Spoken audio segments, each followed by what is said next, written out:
Right, ladies and gentlemen, my name is Kieran and welcome back to a brand new episode of a new survival horror. And on today's agenda, I figured that I would dive right into a very interesting game, to say the very least, that has been on my list of games to cover for a while. That game being Kings of Lorn, the Fall of Ebris. This title is actually quite interesting because it isn't your traditional survival horror game with like fixed camera angles, limited ammo and all that. No, Kings of Lorn is a first-person game set in a medieval fantasy world which looks dark and it looks crazy, to be honest.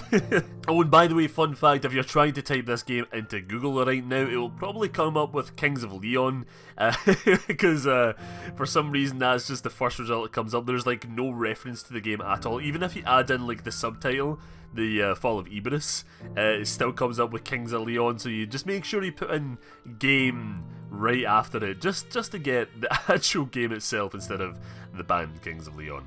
The game is being developed by Team Kill Media, a brand new game studio based in Wyoming, USA. The studio was founded by four brothers back in 2016 with a goal to create games for gamers, and I must say, you guys must be a tight group of brothers, because I could have never imagined working with any one of my siblings at all in a project like this. It would be way too stressful, it would be a lot of fights, probably last for about a week. The team also have like a very good presence on social media as well, constantly sharing behind the scene looks at the game while developing it. So if you're interested in the game after this video, I suggest going and following them over on Twitter and on Facebook to, you know, keep up to date on the game weekly. But yes, let's dive right into the world of Lorn, starting with the story. So with survival horror developers, they usually come under two categories in terms of story. It's either telling us all we need to know right off the get-go, or telling us fuck all until the launch of the game. So what does Kings of Lorn come under? Well, it tells us enough, so I would say it comes under like the middle line there, which is quite good. It's a quite good little spot to be in. The game is set in the world of Lorn, a forsaken world filled with horrific monsters and nightmares. How does the protagonist get there, you ask? Well, it all starts with the King Gulbrand, the ruler of the kingdom of Onrix Isle. Notice that I just kind of question myself when I'm pronouncing some of these names, because obviously I'm sitting there, I'm like, all these names are like made up, so how the fuck am I going to pronounce this? Is it like Cthulhu, where it has like a million different pronunciations? The king, with the help of a mysterious artifact known as the Resume Catalyst, sacrifices his entire kingdom in a desperate bid to achieve immortality. You play as Farron, the last forerunner of Ebris, a group sworn to protect all realms from malice. From here, the goal of the game is to journey through the world of Lorn, take back the catalyst and stop the king from continuing to destroy the world. The story does sound pretty cool, and I'm curious if we are like the last person alive that can take down the king, or if we'll actually be interacting with other NPCs and such, or at least passive individuals along our journey that will help us out. On the game's Steam page, the developers did tell us that this story will be told through multiple perspectives, so I'm curious who else we'll be playing as, or if it will be like a Resident Evil 7 like scenario with like, oh yeah, you get different tapes and you play as different characters for very small sections.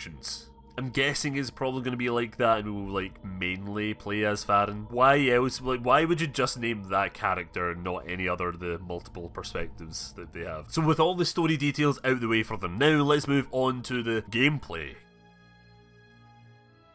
Again, like I said before, Kings of Lorn is a first-person game, but don't worry, don't expect it to be like a typical first-person horror game like Visage. Since this game is going to be set in a medieval fantasy world, the game's combat will focus mainly on melee, with the player being able to fight back using weapons such as swords and axes. Although it does appear that there is also ranged combat in the game as well, since in one of the screenshots you can see the player using a crossbow. Now, I'm actually quite curious if to go down the route of having like multiple different arrow types as well, with like fire, explosive, and maybe even poison arrows. Now, all that is speculation. They might not even have that in, or they might have it in, and I just fucking nailed it. When in combat, the player can use dodges and blocks against more dangerous opponents, which would probably lead to more intense fights later on in the game. So with weapons in combat means that we will be fighting something. And what is that something? Well, it's the creatures that reside within Lorn. Enemies in the game are said to be tougher than the player, so getting into combat, especially close quarters combat, could have deadly consequences. Lorn's enemies come in all shapes and sizes, quite literally as well,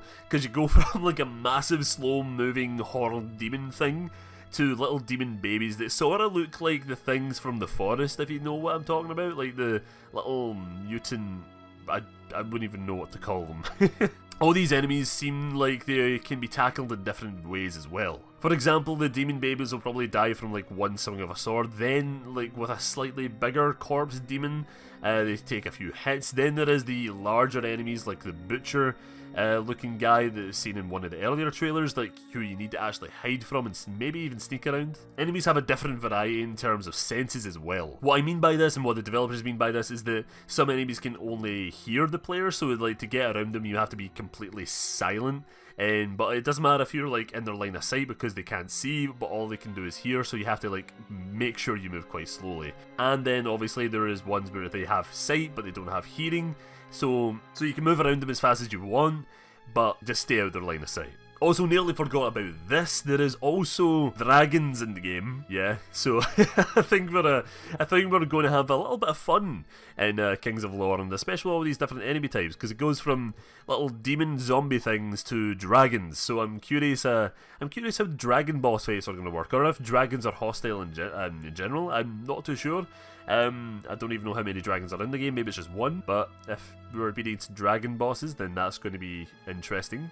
Very, very interesting. I also seen in one of the trailers that the player is interacting with some sort of like former knight that is turned into one of these demon-like monsters, but it seems to be remaining passive. Maybe this will lead to a boss fight, or maybe this is just like a friendly monster that will help you out from time to time, maybe give you some items, maybe give you some healing buffs, you never know. Maybe he's like Benjen Stark in Game of Thrones, where he's like, he nearly turned into a wight, but the process was stopped halfway, so like he still functions as a normal human being, but he does appear as like this weird demon looking thing. Enemies also drop blue orbs that the player can pick up. We don't actually know what they do, like they obviously have some sort of effect on the player. My guess is that these are actually health buffs, which are quite similar to the ones in Doom. Scrolls can be found scattered throughout the world containing secrets, background information, and just lore in general on events of the world and its locations. Item gathering is also a thing, but I don't know the full extent of it. Maybe it's just like a simple inventory system where you can store key items like the King's Key and some sort of blue core that is shown to be picked up in one of the trailers. Kings of Lorn is expected to be out in 2019 at some point. Are you interested in it? If so, again, like I said at the very start of the video, please go and follow them on Twitter because the game does look very interesting. Anyway, that is me for today. Did you guys enjoy the video? I know it's a bit weird. I don't know if it was just me, but I feel like my commentating is a bit weird at the moment. It's mainly because like I'm recording this quite late at night. But yeah, sorry about that. I'm going for this new thing where I'm going to be trying to, because I have the next week off, I'm going to try and record a video every day. Not obviously upload every day, but like trying to have like that backlog of stuff, so I can keep like a consistent upload schedule. So I don't need to, but also like not have to record every day, so yeah. You get what I mean, it's fine, it's just YouTube stuff, it's all good. Anyway guys, that is me for today. Did you guys enjoy the video? Please let me know down in the comments below. Again, special thanks to my lovely wee patrons, Simon609, Devil and Proxy1, for their continued support over on my Patreon. Thank you guys so much. But yes, thank you all for watching and I'll see you later. Bye bye.